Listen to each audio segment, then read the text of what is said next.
Et c'est ngwezala ke bozala ke belé na www.planetsolabien.com et si kande bolandaka émission na bino to découvrir kakande bo mesana ko découvrir bino moko bo découvrir ki koko mubanga ka piamba na kati émission to découvrir. Je pense que bino mo bo senga ki pour atteindre la biso ba discours oyo ba yi o batu o ba mindele ba sala ke po bakosa po biso ba yindo to bosa na histoire na biso ya mindele elelo kakande bo senga ki partout na monde ndenge bosenga ki to yambela bino oyabino koko mwana 24 mais toujours na makanisa ba koko penga na benga ki toujours na koko mubanga kapiamba lelo boko découvrir ye kaka na émission auto découvrir koko mbote mbote koko biso koko mubanga kapiamba fumu moi nazali bongo neteni ya Mbujimai na botami bongo na Mbujimai nazali mutu ya Kabeya Kamwanga na village na biso ezali ya Benachilanda nazali moko ya lisanga ya Bosembo Boindo na nzela ni Manataludi oyo mokokoli na yango ezali bongo vuvamu oyo to bengi vutuka vana pambo vidila donc moyindo oyo esengeli azonge sika bongaki nde yango na pena biso oyo tozali komono originaire ya Mbujimai mais balobaka vuvamu eza ba religion ya ba Congo pona oyebisa bato nani. Matondo mingi mbuta na wapeta bisu maloba vuva moza religion ba Congo ti po mboka oyo kombo nango Congo avai comme pays ezalaka royaume Congo soki oyo kene na mboka bapaya pour se présenter est-ce que oloba koza oza nani oza lubalien oza tetelien swahilien te oloba koza congolais wana oloba na le côté ya bapaya na français soki babi oloba je suis congolais oloba na lingala oloba ni ke naza mu Congo do biso do ba Congo ezala muluba aza Congo ezala mutetela biso to ba Congo parce mboka na biso ko monango Congo to ali ba congolais biso nyonso yoso sola so na kati ya Congo nde mo ba tribu ezali muluba mutetela muswahili muyombe muyanzi me biso nyonso to ba nani ba Congo na lonkota pena oya kosembola pena malonga ngwana to ba Congo biso nyonso. Je pense que si jeune abiso to kundola ki mokoleleki ezalaki ba pasi ya baindo ekosila ndenge nini mais na pasi ya baindo ekosila ndenge nde to solono koko yo na pasi ya baindo kondanaki trop bamindele o bamindele baeli biso ba religion na bango o ezo kende bien te na biso c'est-à-dire koko azo combattre le christianisme te mais azo linga pa avec le christianisme eza na bobungi baye ko bungisa identité ya biso baindo mais tango olobake Fumukimbangu aya pona biso baindo koko est-ce que Fumukimbangu pe loba pe ba prophétie moko pona biso baindo soki solo soki ezali fongoela biso toyeba matondo mingi na mutuna botuni biso Fumukimbangu aya pona kobikisa baindo ya mukili mobimba na mbaleleki tant zaki na bino na émission o na esaki bino boy ba prophète ba yaka te pour na robikisa mukili ba prophète batinda ka bango na ba programme oyo peuple na bango ebungisa to soki neti pa ba romain soki neti Israël ezalaki sous colonisation romaine te yesu ngo ya te yesu ayaki tang o ba romain bazali ko coloniser Israël nde batindeli bango sauveur yesu pour robikisa bana Israël. Et alors pourquoi bakimisaki yesu na Israël balongola na Israël bake bombe na Égypte babake bombe na Égypte attaque mutu pour battre la vie physique na ye pour akokusa tina oyo yelaki nde bameme na Égypte esika oyo ya bane ko esika oyo Rome bane ko contrôler te Égypte aki souverain ezaki na colonisation te c'est roi Égypte aki na monopole ya likolo yo coloniser monde mobimba yesu pour battre bon moyenne attaque mutu bameme na Égypte pour ba garantir vie na ye tant Hérode akufi nde yesu ateki na Égypte te azongi na Israël esika mission na Israël akete bande one ba Israélite ozomona poeta yaki ka pona bango ezape ndenge mo pana biso ba africain ba Congo tango royaume Congo ebebi na tango die ko ka découvrir ngo ba mindele ba ye awa ba ko se vestir awa nde ba yaki po ba coloniser biso ba constitution na esclavagisme to bani ko nyokwama so lokola nzambe asala biso te ba noir po mundela nyokola ka biso asala biso te po to dépendre na mundele ma asala biso po to dépendre na ye moko nzambe mais ce que nzambe afanya moni ke peuple au noir ezali ko nyokwama ke soki na tiki bango boye kolanda ne ba nyokwama c'est race de race on ko sila na mukili yango atindeli biso Fumukimbangu yamba Fumukimbangu aya nanu batindaki mama ki pamvita ayi neteni Angola c'est rwana Angola ezali capitale ya Congo royaume Congo Angola mbanza Congo lelo koma Angola ezali capitale so il y a qui pas vite aye il y a qui pas vite ali mutu ya ali mwana ya 1684 tant azu mission ya côté ya bayindo na 1704 mundela sepelité po on côté ya makanisi ya kola musa bayindo makanisi mundela ki na posa ka bayindo ba la esclave éternel tant il y a qui pas vite bani côté ya c'est on lobi ko loposo moyindo ba mumpe wa zalaki n'époque wana zalaki André de Galon na Laura Delic bango ba mindela na mibale bazua ki pamvita batumbie na mwana na mukongo po bazipa sango ya lobi ko bayindo siko mwana o bano tumba ya ki pamvita wana ndiya ki pamvita yabisa ki bango lokola bo tumbinga na mwana oyo boyeba ke mwana wako bota malisusu po azipola mai obi bo bombi neleko oyo solo ekotikala solo lokuta ekotikala lokuta bino bozali basali ya nzambe te boyaki ndeko nyokola bayindo siko pona mfumu kimbango ndiye siko pona mfumu kimbango lokola mfumu kimbango zali tolo baneti mwana wana o batumbaki nyaki pamvita azala kola réincarnation ya mfumu kimbango ingé d'abord mfumu kimbango alakaki maki pamvita alakaki lokola botumbinga na mwana oyo innocent boyeba ke mwana wako bota malisusu po azipola mai obi no bombi neleko oyo po botumbinga iti mwana nanga za innocent yepa ko botama po abimisa obi no bombi neleko oyo bozo sola ndiye siko na 1889 le 9 mars 1889 mfumu kimbangu abotami siko yambo mfumu 1889 le 9 mars 1889 mfumu kimbangu abotami ba noir bazui sauver o pa ko bikisa bango siko tata sauver ango atikele biso comme nini prophétie est-ce que au cause la na preuve moko boye OK prophète kimbangu mfumu kibino ubinga mfumu kimbangu watika ba prophétie mfumu kimbangu ezali awa na ofo kufungula yango déranger tete ezali awa prophétie asalaki na 1921 prophétie mususu asali na 1922 mususu asango na 1944 mais oza impressionnant autant ya 1921 ne otoyeba mai oyo mokonzi kimbangu atikelaki biso prophétie mfumu kimbangu abakomi enseignement des filles du prophète kimbangu le 12 septembre 1921 en Banza Sanda, na Congo. Vous savez, Fumukimbango Babi. Chaque être humain a reçu un don spécifique pour témoigner de la grandeur de notre Créateur. Dieu parle à travers des hommes qu'il choisit. Le 10 septembre 1921 fut un jour spécifique pour l'homme noir. Tout au début du culte matinal vers 9h juste, Papa Kimbangu entre en close à Ramon. Son visage est grave, son regard fit et il s'adressa à la foule en ces termes. Mes frères, Zimpangizami, l'esprit est venu me révéler que le temps de me livrer aux autorités est arrivé. Prenez bien ceci. Avec mon arrestation, commencera une période terrible, indicible, persécution pour moi-même et pour un grand nombre de personnes. Il faudra tenir ferme car l'esprit de notre Dieu tout-puissant, Mpeve Jantata Nzambi Mpungutulendo, ne nous abandonnera jamais. Il n'a jamais abandonné quiconque se confie à lui. Les autorités gouvernementales vont se poser à ma personne physique. Un très long silence. Mais elles ne parviendront jamais à détruire l'œuvre que j'ai accomplie, car elle vient de notre Dieu le Père. Certes, ma personne physique, donc, Kinsuni Kiame, sera soumise à l'humiliation et à la souffrance. Mais ma personne spirituelle, donc, Kimpeve Kiame, se mettra au combat contre les injustices sémées par les peuples du monde des ténèbres qui sont venus nous coloniser. Car j'ai été envoyé pour libérer le peuple du Congo, en particulier, et la race noire du monde. L'homme blanc deviendra noir. L'homme noir deviendra blanc. Omoni Satan, azane molimo wa manipuler banzoto ya batu. Satan aswaka la mukila molimo te akoma fidia Satan koma déjà physique. Azasiko ko agir et pas banani. Satan ali ko agir et pas ba mindele. Pema lo poso mususu ko ko sa peuple moko po koma ba umbu na bango. Le jour to na bino na monsieur eleki na sa bino bo. Église Kimbangi c'est l'église au Fumu Kimbangu ayi bien ngote. Fumu Kimbangu akufi le 12 octobre 1951. Église Kimbangi c'était le 24 décembre 1959. Moi na Fumu Kimbangu aliboso papa Kisolokeli. Babotaye na 1914. Moi na mibale papa dia Lungana. Babote na 1916.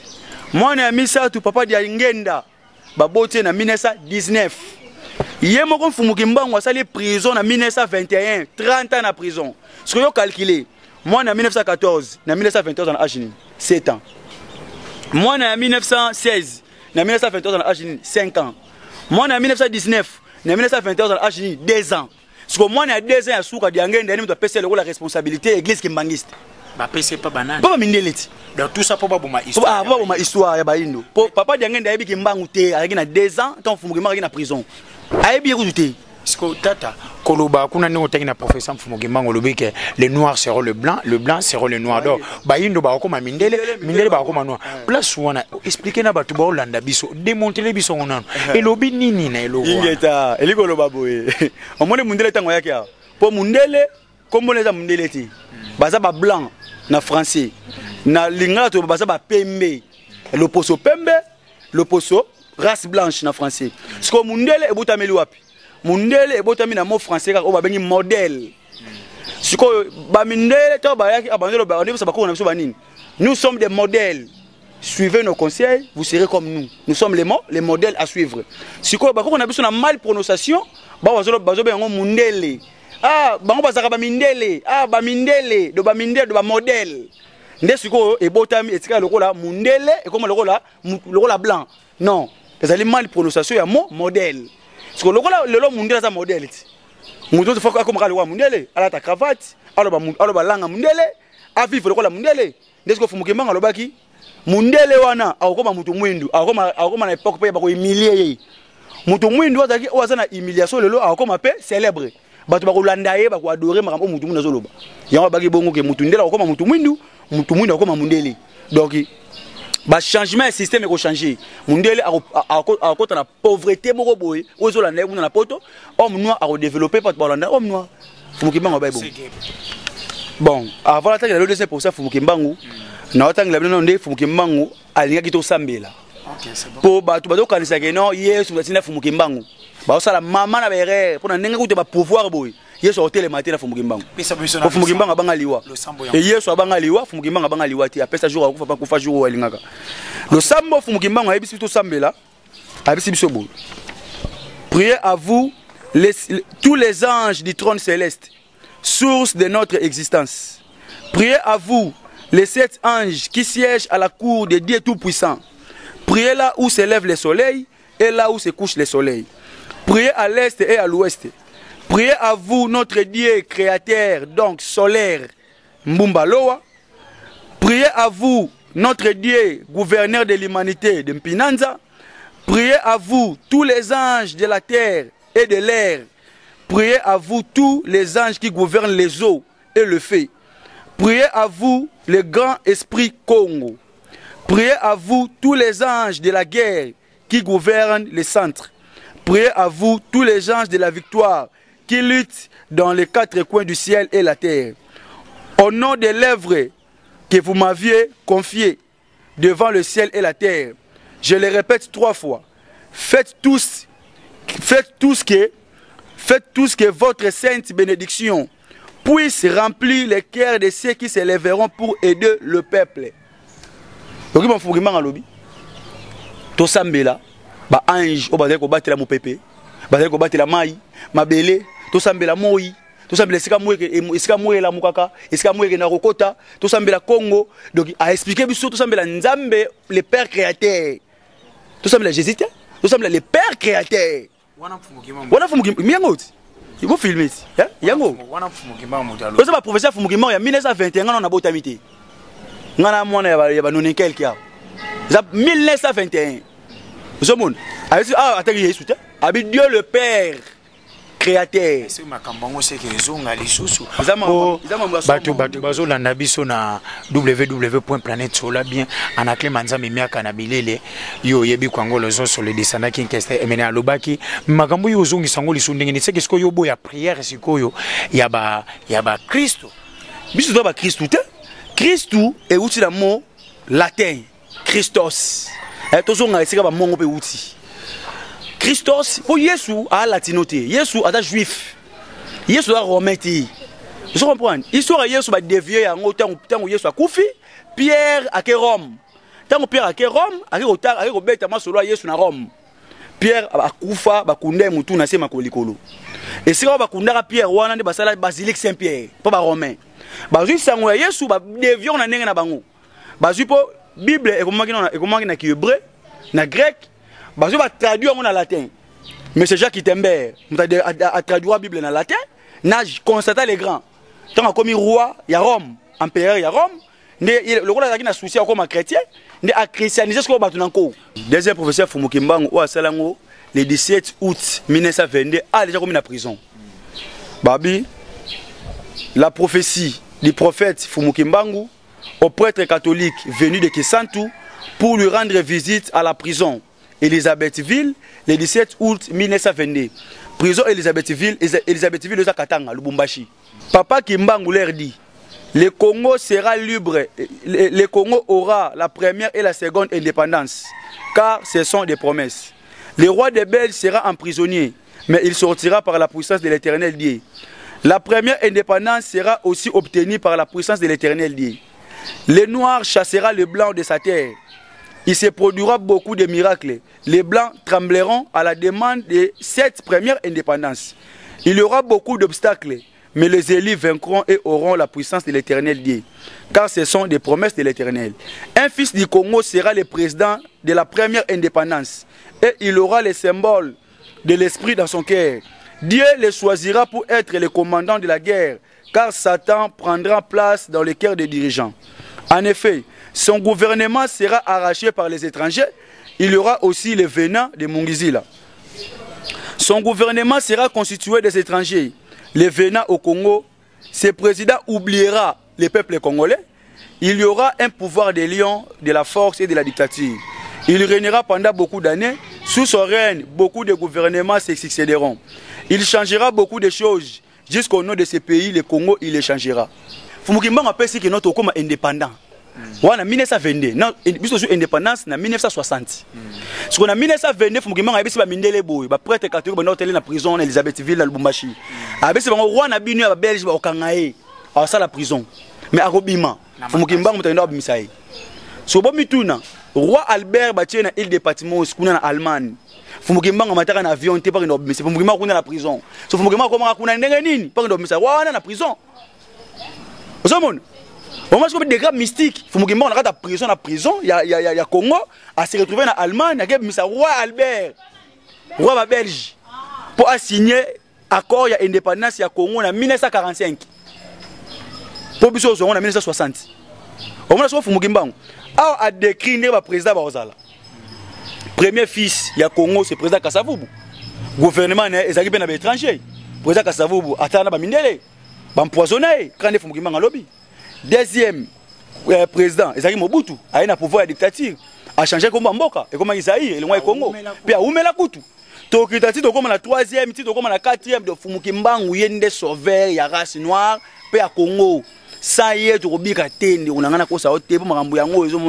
Merci Koko pona o choloba opona Kimbangu po Kimbangu a sauver na biso ba prophétie lobi yango mais ce que toko masko na mama na likambo oyo loba ki keno ndenge ba mindele ba yaki kupo babungisa histoire biso ba yindo je pense que ba preuve ezali OK data malobeze pa matondo mingi biso tokoma ki coloniser na 1909 ne tokoma coloniser Kobanda 1835 tiko kitazaka exploité homme noir bakataki maboko babeta kaza ile kola eloko chosifié so mutu azwaki biso na kata sosification wana kokomeza so ba esclave ya ko humilier biso ezalaki roi Léopold II mutu akakola ngwa tout le monde ayi bien ya solo wana inyeta tout le monde ayi roi Léopold II roi ba Belge yango discours de roi Léopold II la kisa biso na noto mona ngwa balandi ya 3w.planetsolabia.com ba découvrir bomoni discours ya roi Léopold II roi Léopold II oyo azali allemand mais nationalité belge abotami le 9 avril 1835 abotami le 9 avril 1835 akufi le 17 décembre 1909 Yoga siko mamu pour roi Léopold II aloba pona bato bakena kosambela Yesu bakasaka Yesu kufa pona biso boyo kasiko mamu o mutayela kimino Yesu azoloba extrait du discours de roi Léopold II au prêtre catholique venant au Congo et le missionnaire blanc. Soyez le bienvenu dans cette patrie du Congo belge. La tâche qui vous y est confiée est très délicate, de demander beaucoup de tact, prêtres et pasteurs. Vous venez certes pour évangéliser, mais cette évangélisation s'inspire de notre grand principe, avant tout les intérêts de la métropole. Le but principal de votre mission n'est point d'apprendre aux Noirs à connaître Dieu. Ils le connaissaient déjà depuis leurs ancêtres. Ils parlent et se soumettent à Nzambi Mpungu, à Vidimunkulu, à Mungu, à Congo, Njakomba, etc. que je chasse. Et encore, ils savent que tuer, voler, coucher avec la femme autrui, calomnier, insulter sont de mauvais actes. Ayons le courage de l'avouer, vous ne venez non pas pour leur apprendre ce qu'ils le savent déjà. Votre rôle est l'enseignement de faciliter les tâches aux administratifs et industriels, c'est-à-dire que vous interpréterez l'évangile de la façon qui sert le mieux vos intérêts dans cette partie du monde. Pour se veiller désintéresser nos sauvages noirs des richesses dont regorge leur sous-sol. Pour éviter qu'ils s'intéressent et qu'ils rêvent un jour à nous déloger de cette partie avant que nous enrichissions et qu'ils nous fassent une concurrence meurtrière. Votre connaissance de l'évangile vous permettra de trouver des textes recommandants et qui font aimer la pauvreté.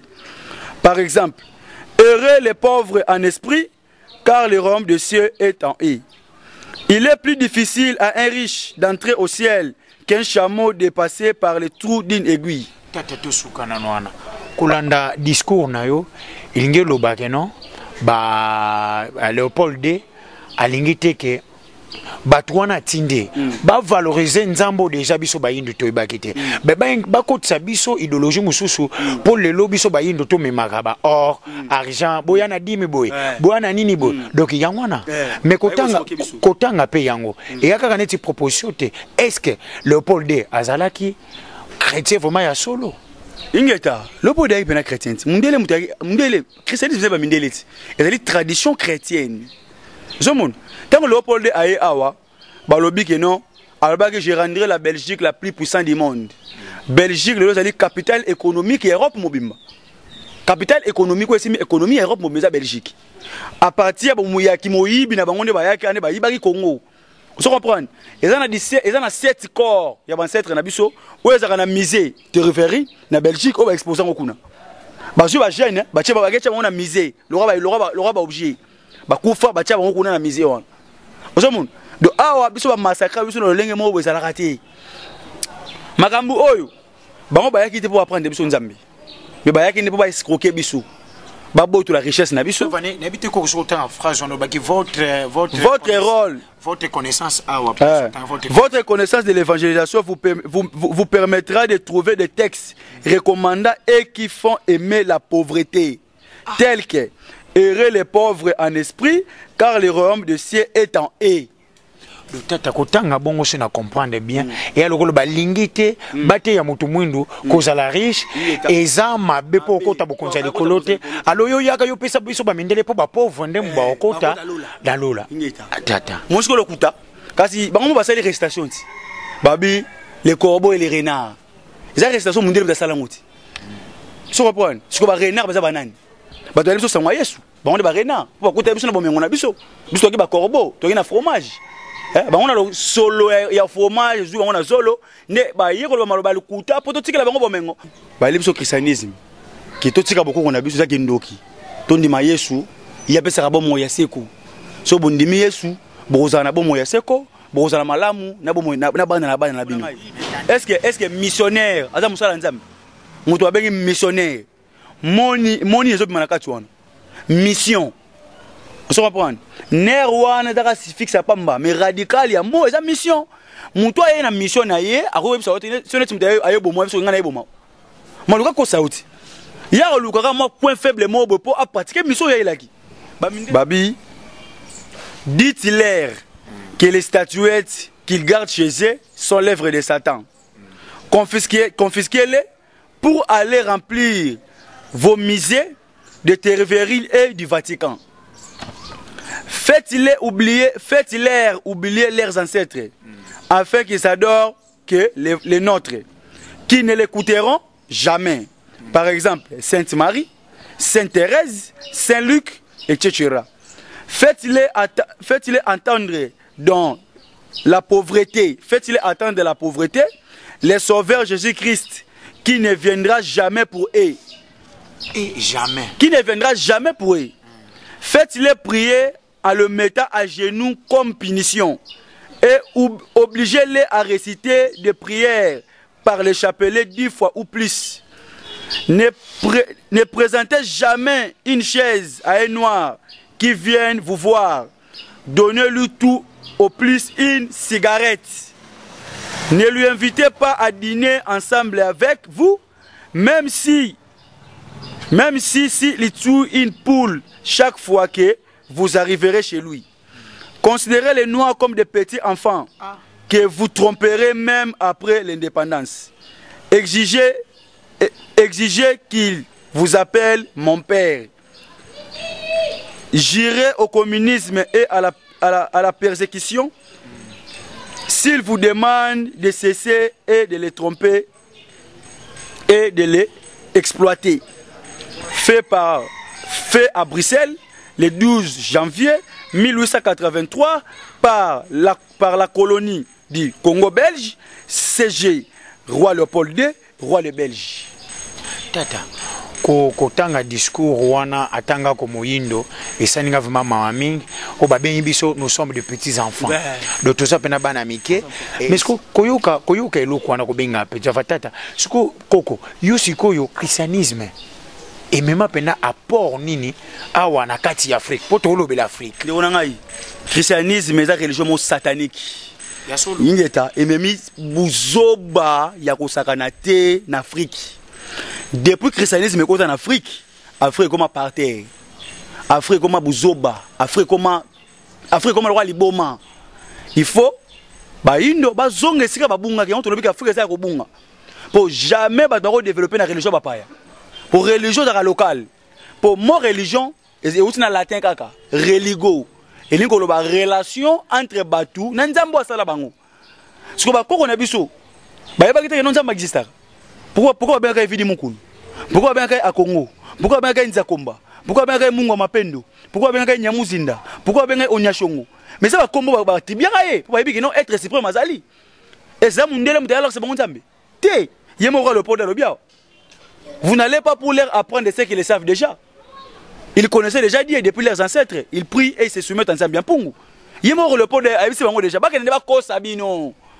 Mais tata koloba boye n'habite équipe ya tout découvrir lokola opesa epe biso pe discours en tout temps équipe à tout découvrir ngainde to salaki nande ko Patrick Mala oya zali bongo réalisateur ya émission tout découvrir na kati ya planète solabie.com tout ça là qui découvrir mais tata makambuto loba même na kati ya Bible ezali tout le même verset dans la Bible que non allez même prêcher aux extrémités, c'est-à-dire christianisme babi kende ko déverser parole de Dieu partout où allez.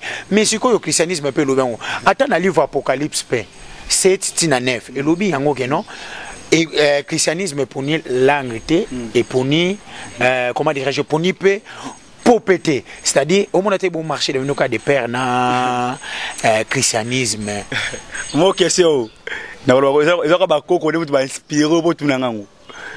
Au moment Yesu, hein? Tant ozo mata, sur aujourd'hui acte des apôtres 1 à 8, hein? Jour ascension. Tant ozo mata likolo. Ba apôtre ne ba tout naé. Yesu, est-ce que c'est dans ce temps que tu rétabliras les royaumes d'Israël? Yesu abisi bango te na rotine la bino molimo mosantu oyo accompagner bino hein surtout ce que place wana mukolo nga bengo mukolo ya Pentecôte hein Pentecôte ezali fête oba hébreu ba fête yango depuis kala. Pentecôte ali fête hébraïque tango bazaki na bomumbu na Égypte tango Moïse ko bimisa bango bazo katsa désert 50 jours basaki ko katsa désert ba yango fête ya Pentecôte.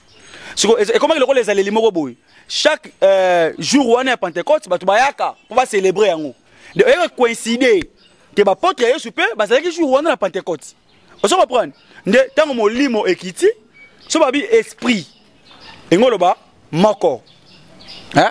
Les esprits ebele soki esprit moko eye elati mutu na nzoto mutu abandi koningana abandi kotutumuka hein? Babengi asali en transe a tutumuki mais soki so ba esprit eye ebele ekolatalata bato nyonso baza wana bakoloba po esprit elati bango so ntango oyo bapotre nyonso bazali koloba na balangue baparlaka langue ti jour ya Pentecôte molimo elati bako boparla langue yesanga balangue nde baparlaki eza baparlaki Chiluba balobaki Swahili balobaki Congo balobaki Tetela omoni balobaka balangue ya contre la bango balobaki ki araméen balobaki hébreu balobaki ki romain na ki corinthien bato bazalaki sika wana bayokaki mambato na banai koloba ayebisi bako aller partout dans le monde nini parce que monde eza humanité te.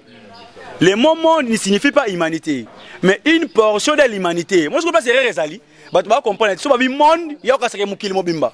Si par exemple, tu as aux extrémités. Monde, tu as des extrémités. Tu as des soukate. Extrémité, tu as des soukate. Tu as des soukate. Tu as des contexte. Tu as des soukate. Tu as des bandits dans soukate. Si tu veux aller partout, tu as des mobimba. Parce que si tu es tout ailleurs, par exemple, tout le monde debout a utilisé mon monde. Et c'est mon climat monté. Et c'est pas toi qui t'embarque au télé. Mais puis on est télé, tout ça déjà monde. Tout le monde debout. Mais Moutoua Rokoma n'a pas écrit à Rolobakeno. Et une autorité était arrivée, elle avait dit tout le monde debout et tout le monde était debout. Tout le monde était debout. Et c'est tout le monde qui debout. Et ça français, ça dans le contexte, on comprendra rien parce que le Makambu. On se reprend. Allez partout dans le monde, bisoté. Parce que Paul Nanou, Paul a une mission à Yesu. Et c'est Paul la terre en Afrique. Mais la ville Paul a tambour, combien à qui na Thessaloniciens, à qui na Corinthe, à qui na Rome, à qui en Afrique. Tout temps la Bible na épître. Autant que chrétien, hein, autant la Bible. Tala luke la na Bible, c'est comme épître aux Africains. Pour biso tout le monde a part na biso. Pour épître aux Corinthiens. Corinthe c'est la ville en Grèce. Nous sommes grecs, nous sommes corinthiens. Épître aux Thessaloniciens, nous sommes Thessaloniciens. Épître aux Romains, nous ne sommes pas des Romains. Épître aux Africains, que nous avons des Africains, nous n'avons pas de Africains. Nous avons vu l'épître aux Africains. Et ça, aux Thessaloniciens, aux Romains, aux Galactes, aux Corinthiens, nous ne sommes pas ces Corinthiens, nous ne sommes pas ces Galactes. Nous sommes les Africains. Dans la Bible, tous ati. Et avec votre prophète Simon Fumukimbangu. Avec notre prophète, il y a un noir, Fumukimbangu. Ceux qui sont noirs, ils sont Fumukimbangu, te, bakobika te, bakomona nzela lobiko te. Pour Yesu, il y a un porte nebo. Hein? Mukolo bako ndimangai. Mukolo bato bako ndimangai, bako sala ba miracle koleka ngai. So bato bako sa miracle zanini, ko cha mutu liboko mutakoya te. Tombongo mana poche te, ko tamba likola mai te, bo sala ngote po Yesu dia sala kyangu. Mine bo sala nini? Bo sala miracle koleka ya Yesu. Yesu sala avion te. Do avec des miracles. Bo sala kyangu te. Yesu sala mutu gate. Asala chombote, asala caméra haute. On voit que c'est un miracle. On se reprend. Bah miracle là, on tombe à la nuit. Yesu quoi c'est investi quand c'est na bango.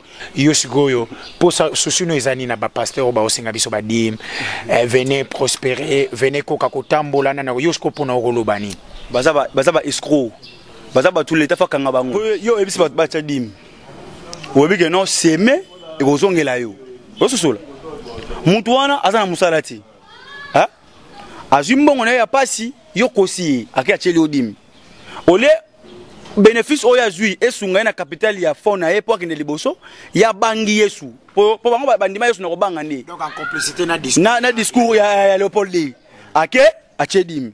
Passer ya senini envoie mi. Asomi mutuka mosi na zola takitoko bane ba otamba ba école cher. Soki mutu abeli o mena hôpital te passer ocha liboko.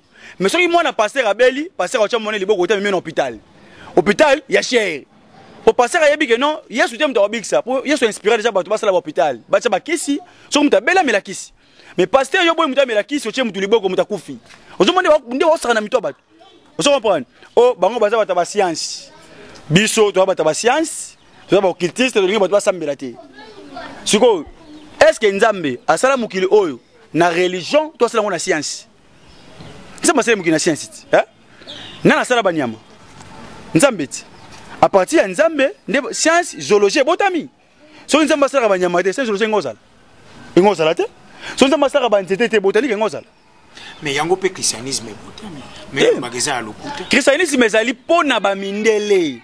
po na biso batu mwindu eza lukuta po Yesu alobaki ngo boye ndeko na ngai bona na ngai bien hein to ça la cerveau Yesu akena mboka ya Tyr de Sidon akuta na femme Cananéenne wana yebisi Yesu mwana ya David bikisa ngai mwana nga bandoki ba otungisa ye Yesu yebisi mwana nani mwasi natinda maki kaka po na libota ya Israël aboy ko bikisa mwana mwasi wana Yesu atambolo kona mwana mwasi akina posa eza kati ya Bible ko eza na Matthieu 15:24 Yesu alandi enani mwana mwasi alandi su Yesu yebisi mwana mwasi wana mwasi ezali malamu te ko zabiloko bana batu ko pesa ngona bana bambwa Yesu alobi ezali malamu te ko zabiloko bana batu ko pesa na bana ya bambwa siko nani mwana ya mutu nani mwana ya mbwa si réellement si Yesu yaki pona obikisa mukili mobimba pourquoi benga mwasi na mwana mbwa batu musuba olobaka te ayanga kata la foi na ye mais ça busoba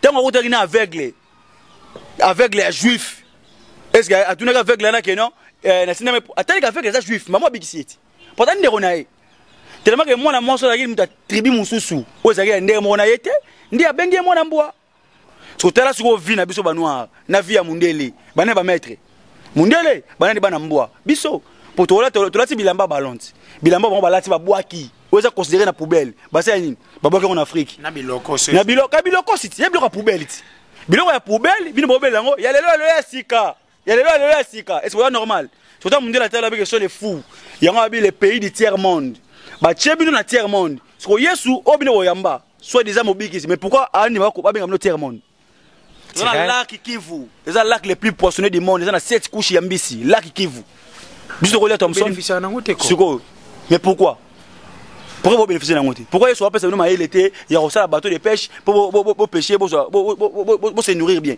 je pense que bato ba Hollanda biso ko na www.planetsolabia.com to ba taper www.psbtv.net bazo sosola vraiment ndenge muyindo na minicho ako se révolter et question na otuna yo siku yotango zoluba Simon Kimbangu azali Fumu Kimbangu azali défendeur ya bayindo est-ce qu'azalaki un vrai chrétien christianisé ou soit azalaki vouvoimiste matondo mingi ya mona sosola na loba boy po ba benga mobikisi sengelo kuta na pasi olungule bato na pasi nde ba bengi mobikisi zomona soko zobela te omela kisi te omela kisi ka soko obela do kisi ali comme le mobikisi na po bikiso na maladie osaki nango christianisme ekoti en Afrique na 1491 le 3 mai 1491 Fumu Kimbangu abotami le 9 mars 1889.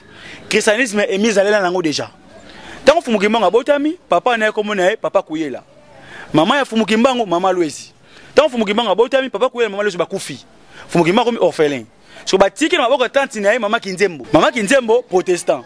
So le roi zo boko la Fumu Kimbangu. Yeso mona ka yeza mwana ti.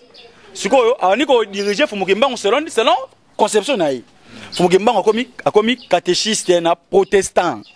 Akomi côté ya sangwe ya Yesu. Wana yena mundele bazaba ami. Mundele alukete pa bomae. Wana asalpe miracle te. Atia na komba Yesu. Tango o akolite akomi na posa pa bala abota ndi atiki sikoyo pa zofanda na kamba. Atiki ba Congo aye na Congo, aye na Kisasa. Ami ko sala na HCB, o koma lelo Wileri, obi Wileri o ga Wileri o. Ezaki siri bana ezaki izini mo ezaki bana ko traiter mafuta. De Wileri sika ba traiter mafuta, ba raffiner mafuta ba traiter ngo. Parce que place wana ezaki izini mafuta. So Fumu Kimbangu alo sala siko wana. Asali 3 mois impayé. A se révolter na ye atiki na musala ngo. Azongi pona na tobeta ka mkusi apota ngonga. Azongi na mboka. Tanga azongi na mboka amoni mwasi na mama Mwilu. Amoni ke Fumu Kimbangu ni eloko te, mama Mwilu asepelite azui bana ake shebango. Ne Fumu Kimbangu pa bitela ke tala mama na biso mama ki atondo. Mama moko ya simara ya veni na ne otala yata. Mama Fumu Kimbangu taka ki yake mama ki atondo kufi. Batu ba olela ke atondo kufi batu ba olela. Fumu Kimbangu tanga koti aingi abima ange na biso ya Afrique. Ange ne Manataludi. Ange ne Manataludi ayepa Fumu Kimbangu ayebisi Fumu Kimbangu yo soko lobili kamumoko mwana mwasi wana akobika yo otina maki po bikisa ba yino tango ekoko bikisa bango wana le 6 avril 1921 Fumu Kimbangu aye asimi mama ki atondo abi sasu muka muna kumbu ya mfumu mpungu tulendo lamuka na kombo ya mokonzi mpungu tulendo na kombo ya nkonzi ya nguya nyonso na kombo Yesu te mais na kombo ya mpungu tulendo nde mama katondo alamuki azongo mama katondo na bomoi et peut-être tu vertige bakimi sango panza niti o kimbango la musique katondo kimbango la musique katondo kimbango la musique katondo ndeko banda mukolo wana Fumukimbango kotaki na kati etume robikisa bayindu so na comprendre bende yango nde bo comparer Fumukimbango na Yesu Kristo po Yesu Kristo pa la musa Lazare mais ya Lazare ezalaka dia bakundi déjà ndeko na lolenga ba miracle Yesu hôtel matin wana ko sabinoti na Fumukimbango Yesu hôtel matin po histoire Yesu ba becho ba sala ngo file pa mindele ya Fumukimbango ba bombi yango bozo kasa kwa Yesu zamu na nguya Yesu hôtel matin na Fumukimbango nde onangai Fumukimbango la musa ba bibembe o epola na ba morgue kokota ka kota lobelo kote bibembe bani ola mukayango moko ba document ezali o ba belge ba témoigner grandeur ya Fumukimbango Yesu abanga liwati mutoki ne komaka makile na soma obanga liwa Fumukimbango abanga liwate apesa jour akufa abina akufa le 12 octobre na 15h basale autopsie bamoni mutema te michopote mikuwa te eloko te na libumu so mutabongo mona muta normal na bandenge na ba miracle sortir le matin tu opesa biso susu ba lukuta mususu ya mundele o toujours réseau ruiné identité na biso bayindo je pense o eza ba mibeko ekangi Afrique na bowumbu ti lelo eza kuteke wakende ba église bakende osambela te eza mambo ya physique ya kobunda nela mutu aseli ba faux constitution je comprends mo constitution o ya on est bloqué Afrique mobimba lelo to kolo bakeno président wa longwa aussi notaka charte ezala kaka tuka Afrique etikala mona clarté totangana yo ozoluba kaka eloko matondo mingi tokotangana biso babi boye charte de l'impérialisme o bamindele bacha babi la commission constitutionnelle ayant siégé dans une capitale du monde 18 juin au 3 juillet 1888 à propos de ce qui suit. Tous les impérialistes du monde, par référendum constitutionnel organisé le 25 août 1888, ont adopté préambule, proclamant notre adhésion à la charte de l'impérialisme et à la déclaration universelle des droits des impérialistes, soucieux de maintenir le pays du tiers-monde dans la misère, la division, les guerres, la confusion et à l'anarchie, affirmant notre détermination politique, économique, sociale et culturelle de nos pays et envie de mieux les exploiter et le piller. Nous, impérialistes du monde, inconscients de nos responsabilités devant Dieu, déclarant solennellement adopté par la présente charte. Donc, qu'est-ce qu'on a valeur fondamentaux? Là où il y a nos intérêts, les pays du tiers-monde n'ont pas de droits. Dans le pays du tiers-monde, nos intérêts passent avant la loi. Article 11. Les peuples du tiers-monde n'ont pas d'opinion, ils subissent notre loi. Article numéro 12. On ne parle pas de génocide ou de massacres, là où nos intérêts sont garantis.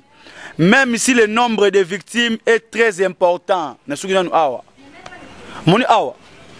Tozali na 4 génocides ya makasi ou salama na monde. Mais c'est un génocide bango balobela ngoti. Premier génocide bango balobela, c'est le génocide ya Rwanda. Où il y a 800 000 morts. Deuxième génocide, c'est le génocide ya Yougoslavie. Il y a 600 000 morts. Troisième génocide ya Sierra Leone. Il y a 200 000 morts. Mais quatrième génocide ya Congo, na Goma, il y a plus de 6 millions de morts. Balobela yango te. Parce que charte d'impérialisme yango yo babine. On ne parle pas de génocide ou de massacres là où nos intérêts sont garantis, même si le nombre de victimes est très important. Vous comprenez? Le génocide et le massacre sont garantis. Na Goma kuna or, gaz butane, lingot d'or, cuivre, nous sommes makuna na Goma. Le rôle de makuna, tu vas te couper, et le blabangonin, et le roté. Juste quoi, ça léger. Bazu ba Monesco ba tie bango kuna na ba pareil na bango ya détecter ya pour ba détecter si ba minéraux ali ba yibaka. Vous comprenez? Pour bango ba ka mission d'observation. Muntu ayo mission d'observation. Asa musala moti. Azo peksa bagarte, azo bundati, azo tala kade bitu mezo bundu masiko tina nini? Tina ya Monisco awa na Congo la nini? Tata est-ce que eza na christianisme etena na wana nyonso. Mais eza bango net. Moni christianisme ezo la tsaba to pongi. Maté baoté na christianisme zo balante na réalité. Baté baoté balante na réalité. Bino bonyo kwama. Bonyo comme physiquement. Bino bozo lukasiko aider spirituellement. Et impossible. Vous physiquement, ko bala na yo, eza physique, eza spiritualité. Ko musala na yo, eza physique. Ko bota na yo, ko futa ndaku, eza physique. Ko somba ndaku, eza bablo, eza physique. Ah, tu as la charte d'impérialisme, na droit fondamentaux sur quoi, article 13. Babi, d'autres peuples, d'autres pays, n'ont ni culture, ni civilisation, sans se référer au nôtre.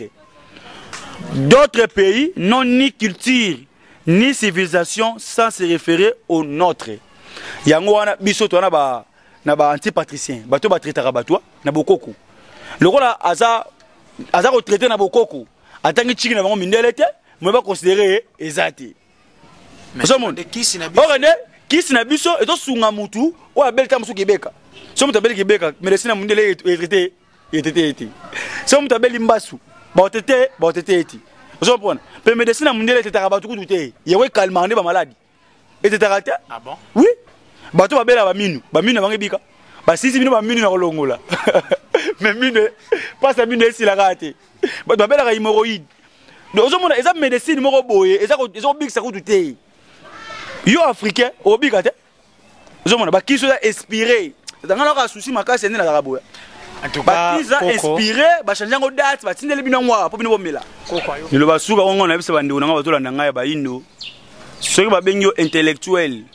Intellectuel, c'est un mot intellect. Intellect, c'est un cerveau. Intellectuel, c'est un français, c'est un intellectuel. C'est un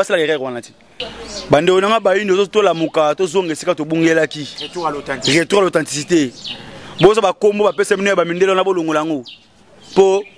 Biso, tu allez baka piamba, bamubanga, batantu, bamulumba, mais jamais mundele, bamala, jamais botu le roka mundele, babenge tantu, à la raté. Jamais botu le monde chinois, babenga mukendi, à la raté. Oh, arabe, moko babenge mala, azati. Bango ba garder ba identité na bango, et ça na ba kombo na bango, puis garder ba oyabino. Boza la fière babenga o kanu.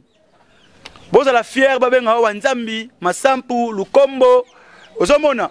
Bino eza ba kombo na biso ba indo toza la fière na yango nde ozaki mo message opesa bino boye ba ke fumuki mbango ndoko fa pona biso yeso fa pona biso ti bolandi koko bo sepeli na malobo alobi et o a sepela ki en tout cas apesa merci na Patrick Mala yene mutu asali ponga na koko kapiamba to mona na awa et conseil apesika moko retour à l'authenticité soko lingaka kisi ya mutu mwindo en tout cas très important pour na biso ba indo et bino ba ebozali bozona na biso na www.planetsolabien na ebike.com ba eke boze belé nabi ke Pablo Mumpo manzita nabi ko zali wana olanda biso e nazo nakotika te 100% même nakosi sa te 100% même na pesa bae o basala ngai Noël tanto Novalova na Patrick Mala o basala po biso to zalaka les rois kunzi bilele yebi place ozali o découvrir koko pour la deuxième fois na ebi ke Evé Simon Mbongo professeur Sala yo yebi o sala kaka po biso to zala bien et je pense que toko sukisa na hymne national o ezabongo na lingala koko faire découvrir bino kaka pour na magazine na bino to découvrir bokene musika te bobeta www.planetsolabien.com to boke botaper www.psbtv.net to botaper na YouTube Planète Solabien pe na yebike bozalaka déjà belo bolandaka biso na babisika oto biso no bolanda biso alors pour na magazine to découvrir bon continuer toujours ko découvrir pe na kepe ko remercier Fesade ONG na biso o ezo sala po biso atozala mama Magi na yebike tozali pe longo telema mwana Kongo to sangani na pasi to sangani na bokasi po na bosomi tombola elongi engumba makala pona yango to kamata lolenge malamu na kimia batwangu ya na mosala tokotonga mboka kitoko koleka na kimia mwana mboka yemba nzembwa lokumu na binwa bosangani na lolendo kumisa bendele na yo ya tina ya bosomi Kongo epambwama ya bakoko mboka elingama tokotondisa yango pe tokobatela monene na yango mokolo mwa tuku misato na sanza ya motoba mokolo mwa moi ya kimia mokolo mwa lokumu zala nzengeneke mokolo mwa lokumu pe ya ndai ya bosomi tokotikela bakitani na biso pona libe